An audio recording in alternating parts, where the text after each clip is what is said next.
Starmer's seismic moment delivered to Downing Street on a Labour landslide. You must be utterly exhausted. First, a royal appointment. The new Prime Minister, ending 14 years of Tory rule. Then a rapturous welcome to number 10, but sober words about the task ahead. Our country has voted decisively for change, for national renewal and a return of politics to public service. For Sunak, only sorrow, a man and his party humiliated by the worst Tory losses in history. To the country, I would like to say first and foremost, I am sorry. I have heard your anger, your disappointment, and I take responsibility for this loss. Before we knew it, the new Prime Minister was at work shaping his new government, a procession of new ministers filing into the door behind us. Also making history, Rachel Reeves, the first ever female Chancellor, Angela Rayner, Deputy Prime Minister, and David Lammy as Foreign Secretary. Also tonight.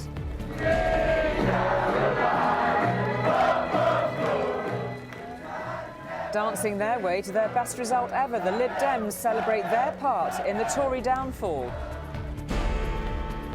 Farage, finally elected with 4 others from Reform UK, promises to take the fight to Labour. We will now be targeting Labour votes. We're coming for Labour, be in no doubt about that. And a rout for the SNP, left with just 9 seats. Does this see off the bid for Scottish independence for a generation?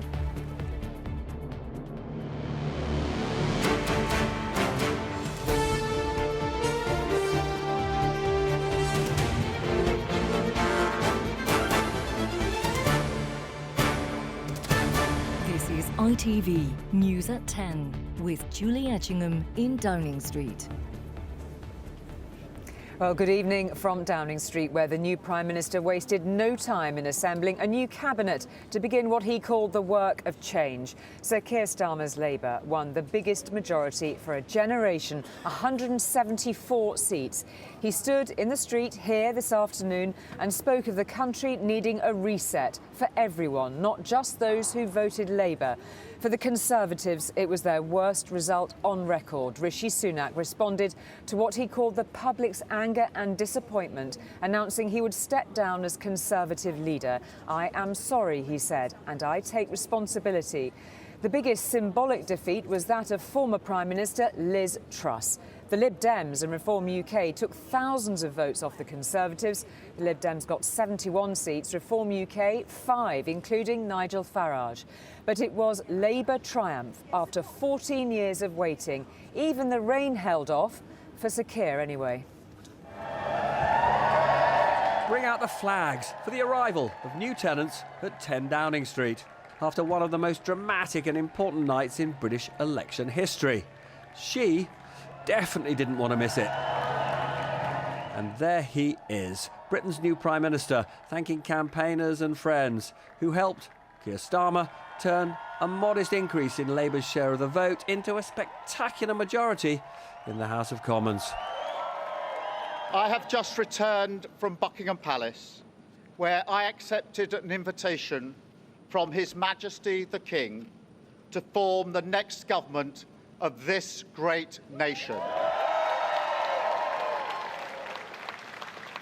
If you voted Labour yesterday, we will carry the responsibility of your trust as we rebuild our country.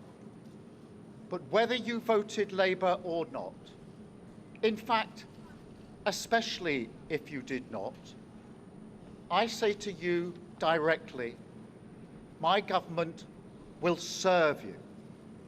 Politics can be a force for good. We will show that. And it is surely clear to everyone that our country needs a bigger reset, a rediscovery of who we are. For too long now, we've turned a blind eye as millions slid into greater insecurity. Nurses, builders, drivers, carers, people doing the right thing, working harder every day, recognised at moments like this before, yet as soon as the cameras stop rolling, their lives are ignored. I want to say very clearly to those people, not this time. His time up. Unlike when he took the gamble of his life by calling the election, only a light drizzle, though his wife Akshata, clutching an umbrella, taking no chances. I would like to say first and foremost, I am sorry. I have given this job my all, but you have sent a clear signal that the government of the United Kingdom must change, and yours is the only judgment that matters. I have heard your anger, your disappointment, and I take responsibility for this loss. One of the most remarkable things about Britain is just how unremarkable it is that 2 generations after my grandparents came here with little, I could become Prime Minister, and that I could watch my 2 young daughters light Diwali candles on the steps in Downing Street. We must hold true to that idea of who we are, that vision of kindness, decency, and tolerance that has always been the British way. This is a difficult day, at the end of a number of difficult days. But I leave this job honoured to have been your Prime Minister. There are no prizes in politics for coming second. And by the time Rishi Sunak knew he'd won his own Yorkshire seat, he was losing colleagues left, centre and right. Grant Shapps, the Defence Secretary, out. Penny Mordaunt, her hopes of being leader, dashed. Tonight, the Conservative Party has taken a battering because it failed to honour the trust that people had placed in it. And then, perhaps the most powerful moment of them all, Rishi Sunak's predecessor as Prime Minister for 7 tumultuous weeks, Liz Truss, rejected by voters in a seat that was supposed to be rock-solid Tory. Truss, Liz, the Conservative Party candidate, 11,217. Well done. Right. Thank you. But if Labour's victory is the big story, Nigel Farage's success in becoming an MP at the 8th attempt came a close second because the Reform Party he only recently decided to lead gathered 4 million votes, many of them from former Tory voters. And now he has a new target. This Labour government will be in trouble very, very quickly. We will now be targeting Labour votes. We're coming for Labour, be in no doubt about that. Reform got just 5 MPs. But Ed Davey, whose campaign was like an extended version of It's a Knockout with his bungee jumps and wobbly paddleboarding, led the Lib Dems to a harvest of more than 70 seats.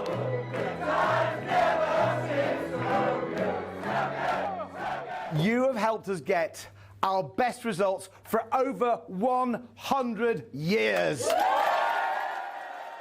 Bristol, you made history today. The Greens also had a breakthrough, winning 4 seats. But the Scottish National Party was humiliated, losing 4/5 of their MPs. We need to learn some hard lessons from tonight, and I'm committed to doing exactly that. Jeremy Corbyn. Remember him? Jeremy Corbyn was Labour's leader at the last election. But Keir Starmer threw him out in a purge of anti-Semitism. Corbyn broke the habits of a half-century in politics. He ran against Labour and won. This result is, to me, a resounding message from the people of Islington North that they want something different, they want something better. But nothing could spoil Labour's and Starmer's party. At the Tate Modern in central London, a kiss for Vic, his wife, who said when she first met him, "Who does he think he is?" Well, he's the bloke who went to the palace for the ceremony of kissing hands, his formal anointing as Prime Minister. Sir Keir Starmer, Your Majesty. Your Majesty. You must be utterly exhausted. And having to get to grips with everything straight away must be quite exhausting. They look as though they can't quite believe it, and who could blame them? There's never been quite such a political comeback from the kind of defeat Labour suffered in the last general election. But now's for the really hard bit. Robert Peston, News at 10. Well, Labour's majority speaks for itself. Behind that headline figure of 174, the votes on which that is based show some fascinating undercurrents. For example, Labour had a smaller share of the vote than Boris Johnson did in 2019, and Reform got 500,000 more votes than the Lib Dems, but only 5 seats compared to their 71. Anushka has been curating and crunching the numbers. Anushka. Thanks, Julie. There is just one more seat to count, so let's take a look at that result. This was the political map in 2019, dominated by Boris Johnson, dominated by the Conservatives with that 80-seat majority.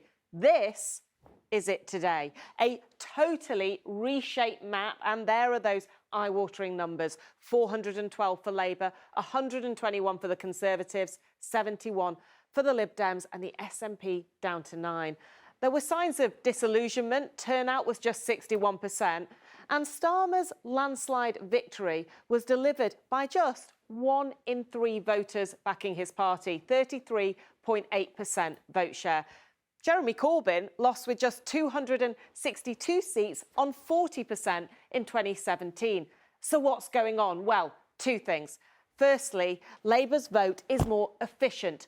Corbyn arguably piled up too many votes in Labour's safer seats. While Labour lost support in those seats last night, this shows their vote share was down.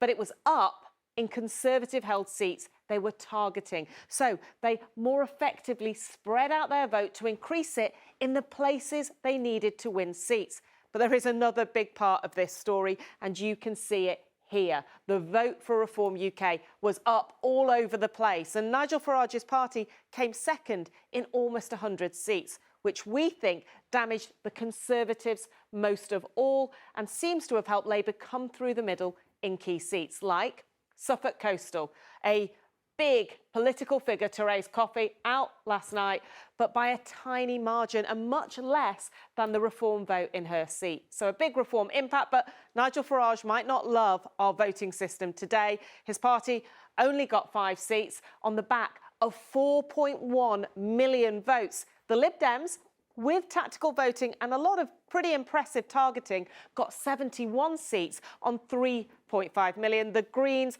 got 4 seats on 1.9 million. So look, a big win for Labour overall, but a complicated story under the surface. Yeah, and a fascinating one too. Anushka, thanks very much indeed for that. Well, on a day of seismic political change, what didn't change was the allocation of jobs from shadow to full cabinet members. After Keir Starmer himself, the next 3 most important jobs went to women, as expected. Rachel Reeves, the first female Chancellor, Angela Rayner, Deputy Leader, and Yvette Cooper, the new Home Secretary. Rachel Reeves arrived in Downing Street today to become not only the new woman at the Treasury, but the first woman ever to run the Exchequer in its 800-year history. After meeting the Prime Minister, she walked out of her new front door. Congratulations, Chancellor. How does it feel to make history? Pretty good, she said, as she marched into the Treasury for the traditional welcome from civil servants. She told them she wanted to be the most pro-growth Chancellor in history, and it is also a huge privilege to be the first ever female Chancellor of the Exchequer. So every young woman and girl...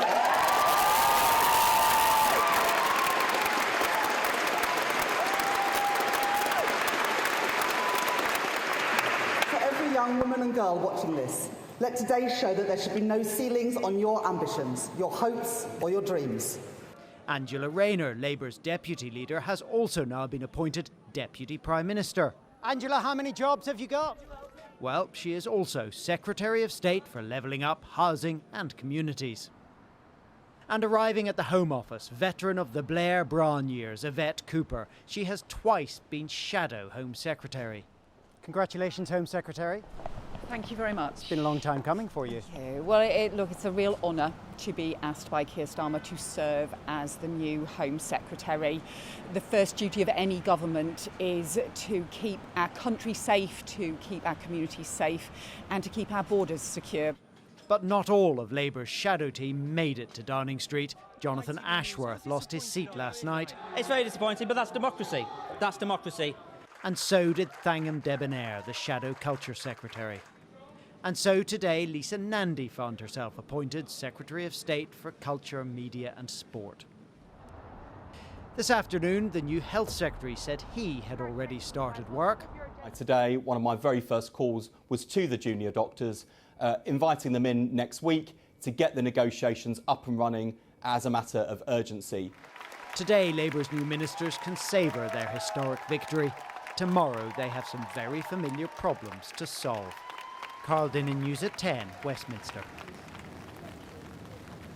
Well, Rachel Reeves, who we saw there in Carl's report, faces the toughest of challenges now, getting to grip with the economy and deciding what to do in her first budget, whenever that is. Joel Laurie, economics editor, joins me now. So a chance now to properly look under the bonnet, decide when that budget might be. And given that they built everything on this promise of growth, it is one heck of a challenge. Yeah, hopefully they'll get lucky, Julie. I mean, outgoing ministers occasionally leave handover notes, don't they, for their successors? You'll remember back in 2010, Liam Byrne wrote, "There's no money left, I'm afraid."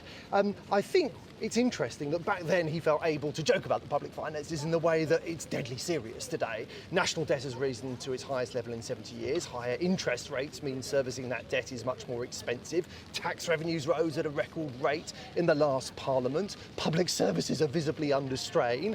And the outlook for economic growth, as you say, is unspectacular at best. Now, Labour says it's going to kickstart growth. Fair enough. It's set out the plan, roughly how it's going to do that. We need a lot more detail, by the way, particularly when it comes to things like planning reform. But Keir Starmer, Julie, is hoping to get that the economy grow 2.5% every year during this Parliament. If it does, a lot of Labour's headaches disappear. If it doesn't, and the chances are it won't, then Labour's going to have to find billions of pounds from somewhere, or to avoid cuts to investment, spending on unprotected public services. Where's this money going to come from? Where might the axe fall? Labour spent the entire election campaign studiously avoiding answering any of those questions. It did make some eye-catching promises: get debt falling, no increases for taxes for working people, and no return to austerity. Keeping all three of those promises is going to be really difficult. OK, Joel, thank you very much indeed for that, under your own personal umbrella. Lucky chap. So far, Sir Keir Starmer has been as good as his word on getting down to business. Cabinet appointed, tick. First cabinet meeting arranged for tomorrow, Saturday, tick. Paul is in the studio to explain why all the hurry. Yeah, Julie, Keir Starmer said this morning, our work is urgent and we begin it today, and he has no choice given the in-tray, including what we've just been hearing there from Joel. Let's take three of the top concerns. Firstly, as Joel was talking about, the economy. Preparations begin from now for a September budget in which Labour is promising, somewhat ambitiously, to grow the economy, to avoid spending cuts or tax rises. And one of the first set of policies we're going to see in the weeks and months ahead is planning reform and house building. Economic growth is, of course, how Labour hope to fix public services like the NHS. One of the first things they're promising on that front is to provide an extra 40,000 appointments, scans and operations each week.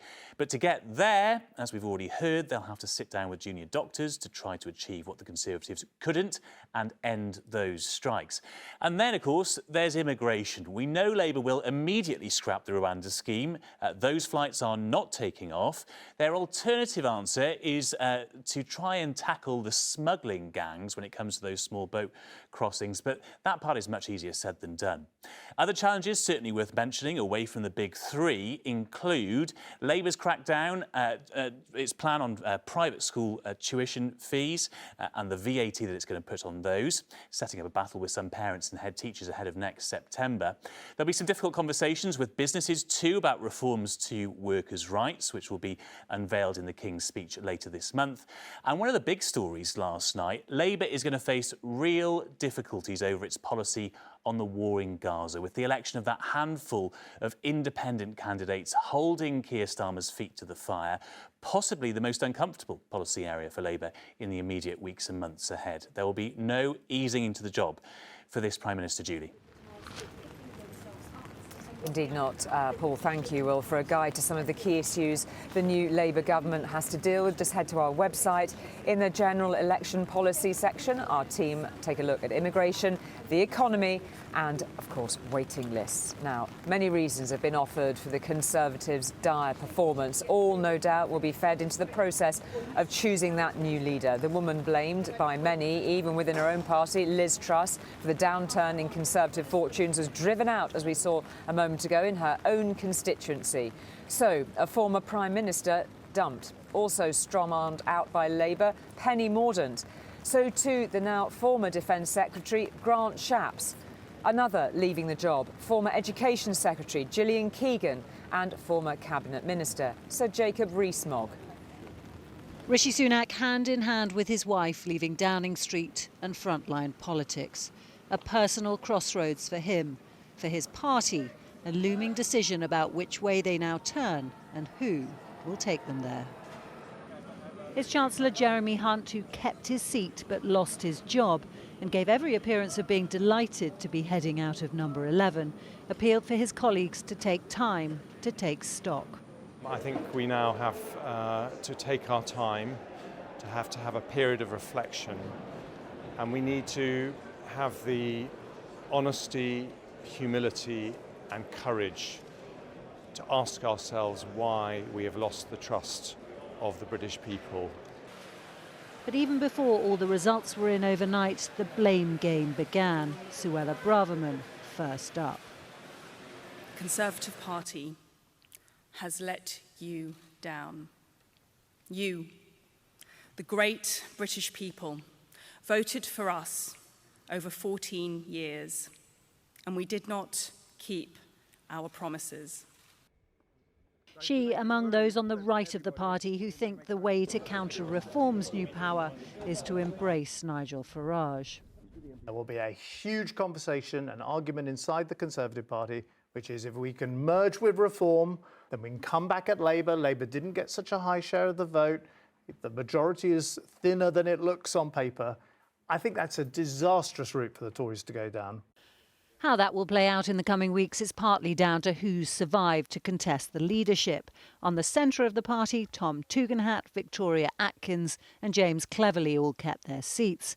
On the party's right, as well as Suella Braverman, Priti Patel, Robert Jenrick and Kemi Badenoch are likely to be among those fighting it out.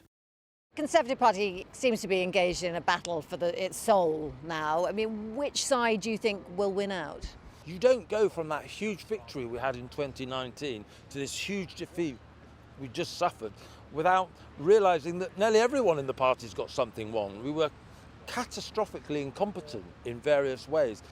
The party that's dominated Parliament and politics for so long has some difficult truths to face and turbulent times ahead. Romilly Weeks, News at 10.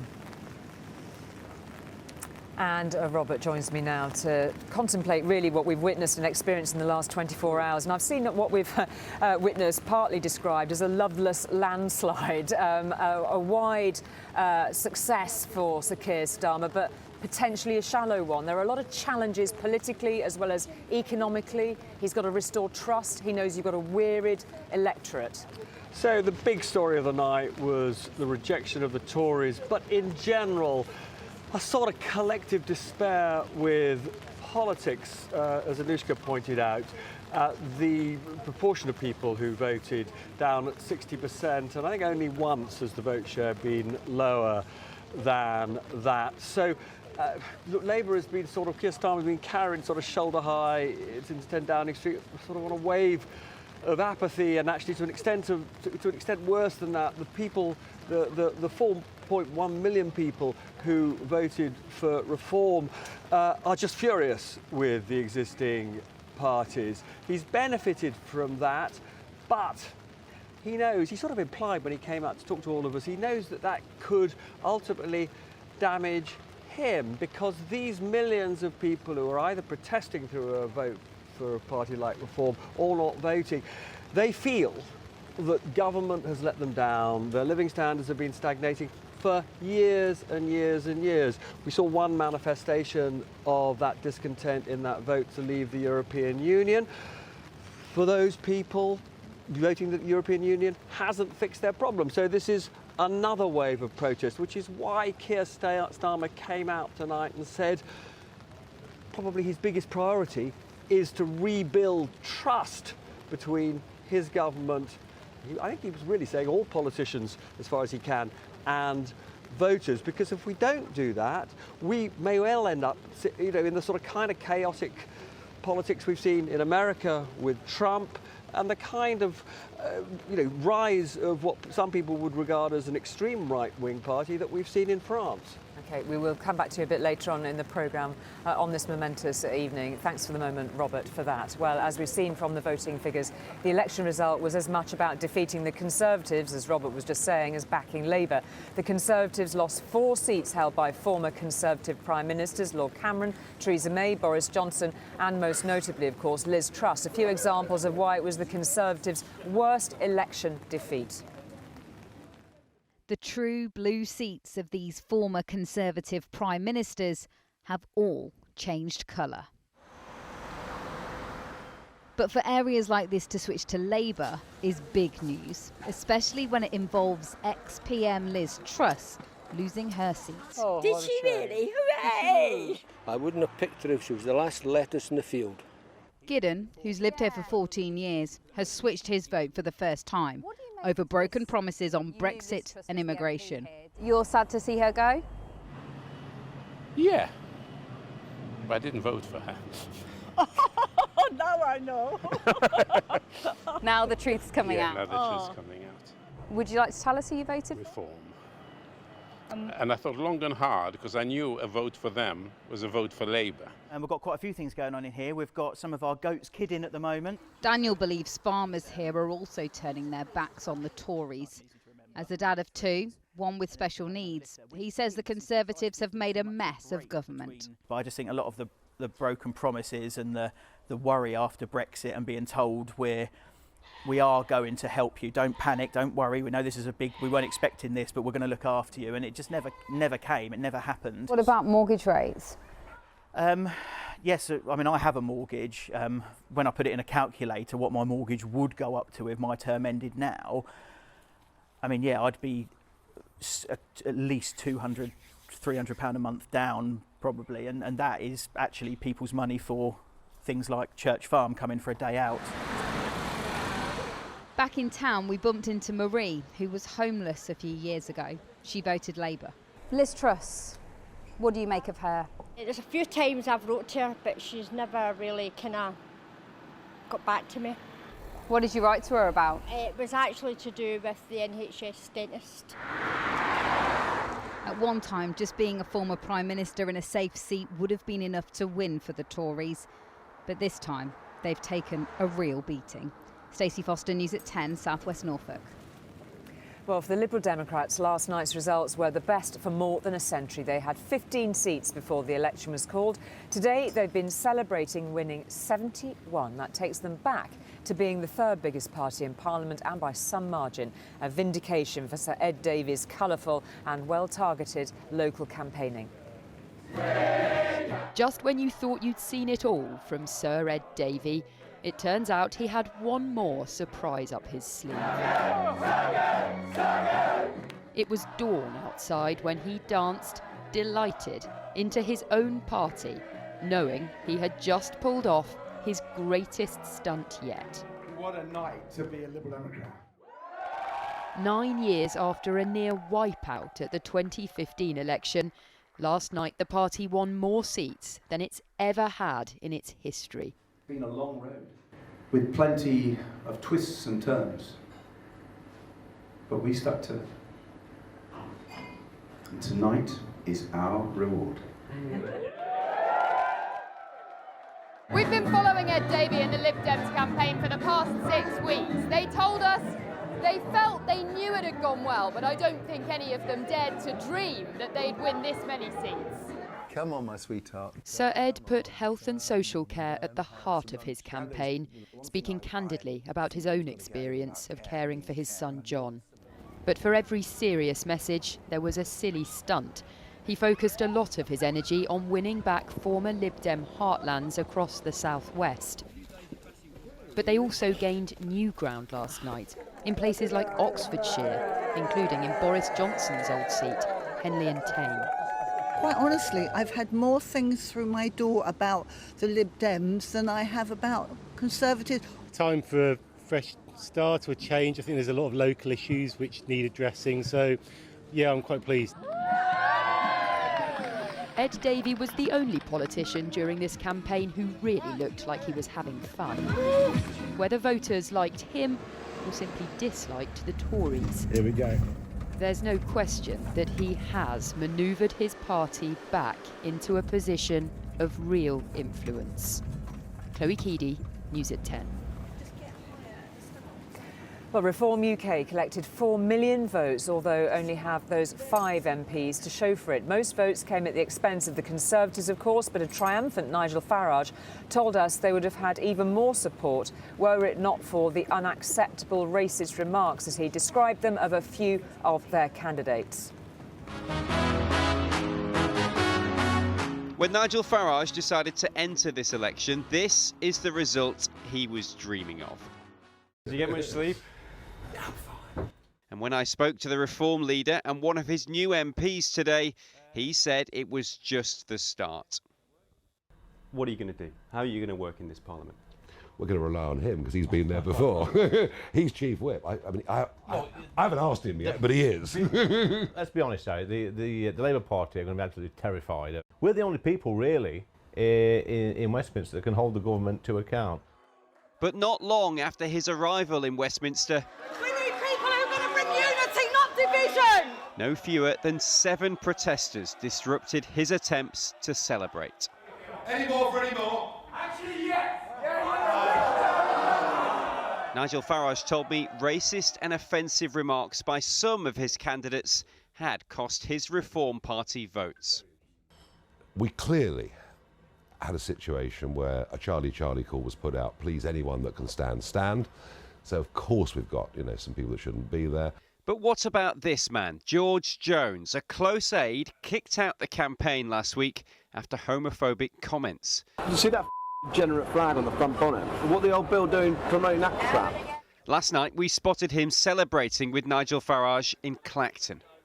You kicked him out, and then a week later, he's back partying, celebrating you. People will say, you didn't actually take that seriously. We've taken it very seriously. I had no idea he was going to be there, but he's there because there's a group of people that he was working with. But he's not going to work for you in future. No. This morning, voters in Ashfield became the first to ever elect a Reform MP. I think we need something new, because no matter, it's only a two-way vote all the time. It's either Conservatives or Labour. I voted for Lee Anderson. Not so much for Lee Anderson, but for Nigel Farage.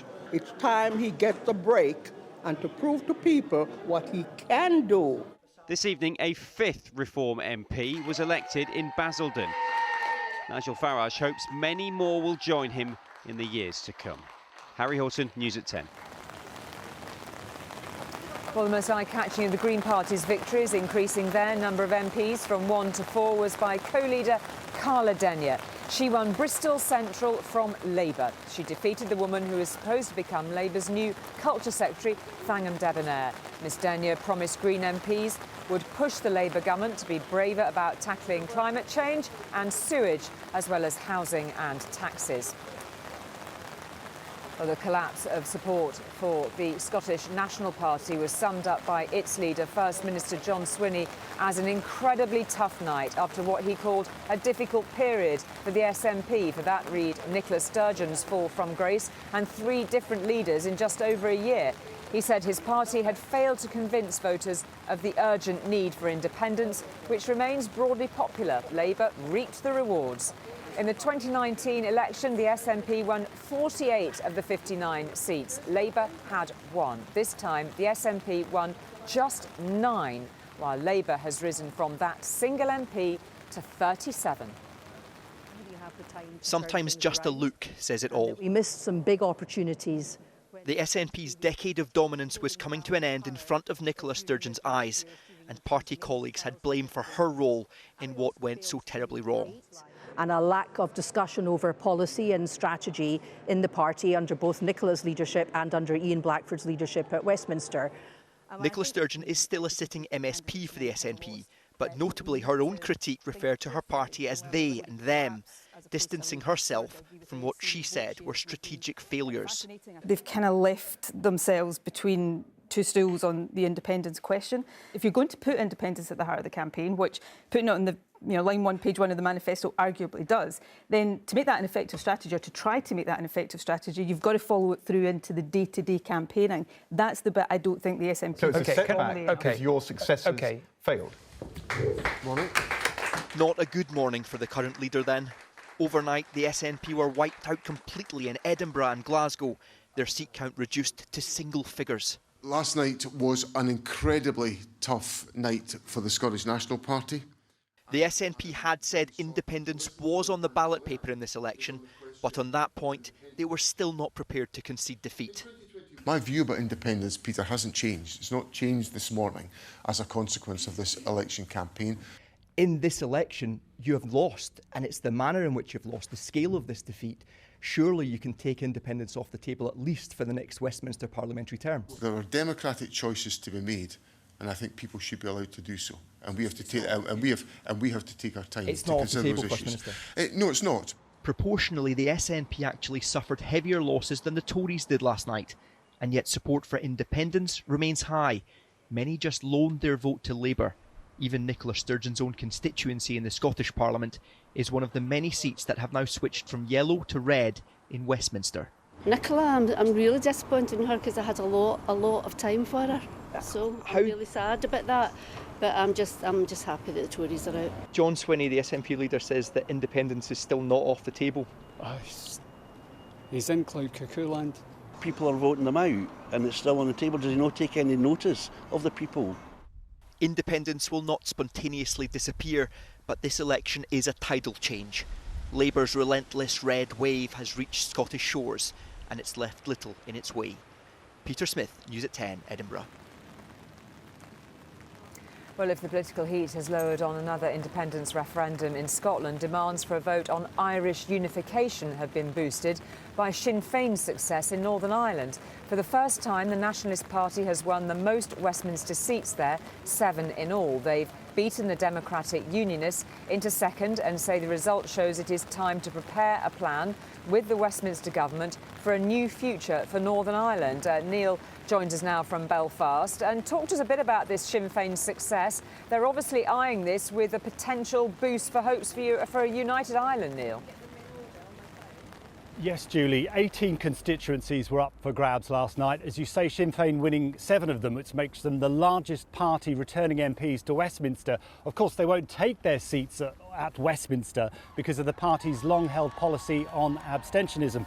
Of course, they will not swear an allegiance to the Crown in Parliament. Now, let's bear in mind that Sinn Féin are the largest party in Stormont already. They are the largest party when it comes to local government in Northern Ireland. And then we have last night. I think there will be many in Sinn Féin looking at what happened last night as another step on the road towards a poll on Irish unification. There are clearly many other voices here opposed to that, saying there is no need to review or look at the constitutional setup of Northern Ireland. The other big development here last night, Julie, was what happened to the Democratic Unionist Party, which has dominated Northern Irish politics for the last 2 decades. They lost 3 MPs last night, most notably Ian Paisley Jr. in North Antrim, a seat that he has held and his father before him since 1970. So 54 years coming to an end there, and some big questions facing the DUP here over their general election performance.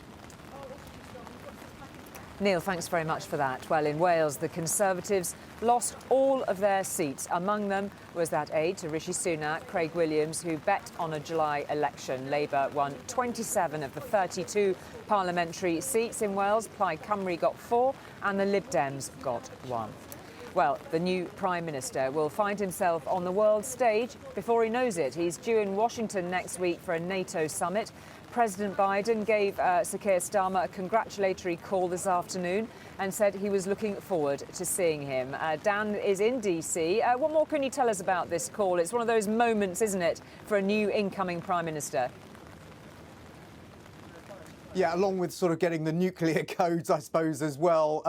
We got a readout from the White House today saying that Of course, they reaffirmed the special relationship, the deepening US-UK cooperation, reiterated their support, mutual support for Ukraine. Interestingly, a mention of the Good Friday Agreement, an issue that Joe Biden is very passionate about. No mention, interestingly, of Gaza, that elusive peace treaty that Joe Biden has been pursuing for months now, wasn't mentioned at all. And that is potentially a thorny area for Prime Minister Keir Starmer, as well as he tries to placate the left of his party and tread a potentially quite difficult line as Prime Minister. But look, next week, as you say, he will be here in DC for his entree onto the international stage. He's not been in DC since he became Labour leader, so he'll get the obligatory photo call with the other leaders of NATO. But the agenda really will be heavily focused on Ukraine,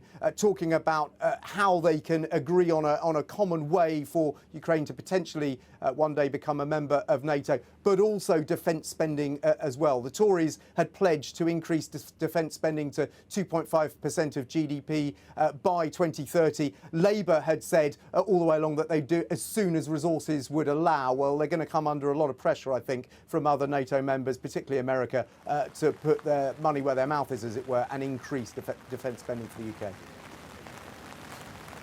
Dan, thank you very much indeed. Robert's still with me here in this rain-swept Downing Street. Just for a quick final thought, really, Robert, and we shouldn't underestimate the scale of the achievement that Keir Starmer has effected within Labour in such a short space of time to get here tonight. That's right. He was the smiliest I've ever seen him today.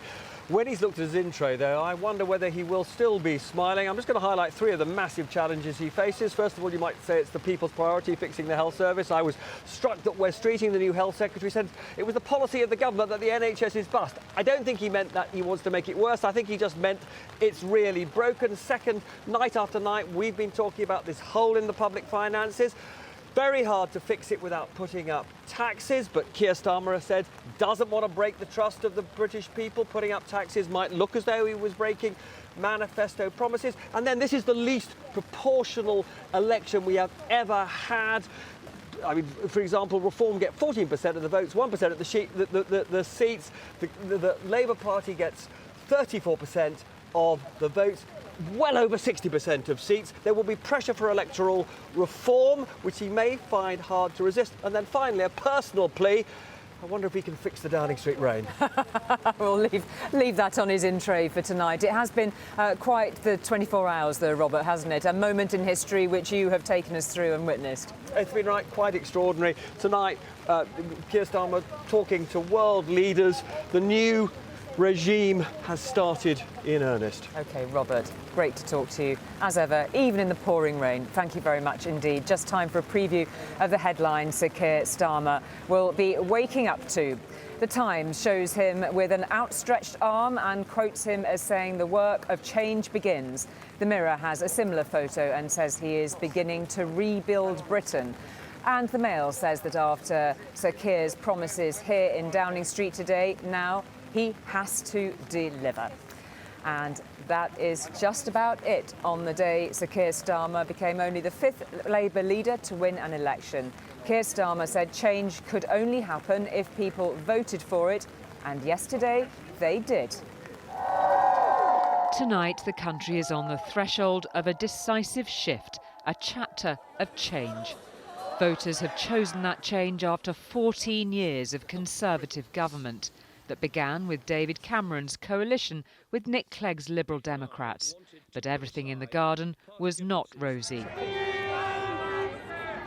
Austerity was the prescription for the aftermath of the financial crisis. Cameron gambled on Brexit, but the Leavers won, forcing his resignation. The country soon wanted change from Theresa May's failed attempts to get Brexit through Parliament, let alone make a success of it. When tough times come upon you. Boris Johnson bulldozed his way to a big majority, pushing Brexit through. In the struggle against COVID, the world-beating vaccination programme gave Britain a booster. But Mr Johnson was haunted by the ghost of Partygate and harried from office, making way for Liz Truss. But her mini-budget proved to be the wrong kind of change. I'm a fighter and not a quitter. The clamour grew for an end to Rishi Sunak's tenure in number 10, when inflation did come down, but he still couldn't stop the boats, nor the rain. And if you don't have a plan, how can you possibly be trusted to lead our country? This morning, though, the sun rose on a new political age and a new reality in Westminster. The door of Downing Street swung open to a different way of doing things. After 14 years of Tory rule, a powerful Labour Prime Minister with a huge majority and with the levers of change he's longed for now in his hands. Around his cabinet table, his newly appointed ministers will attempt to make good on the commitments we heard about and perhaps some we didn't. The dial has shifted. We all watch and wait. A new era has begun. And that is it for election 2024. We await to see what happens next. From all of us here, good night.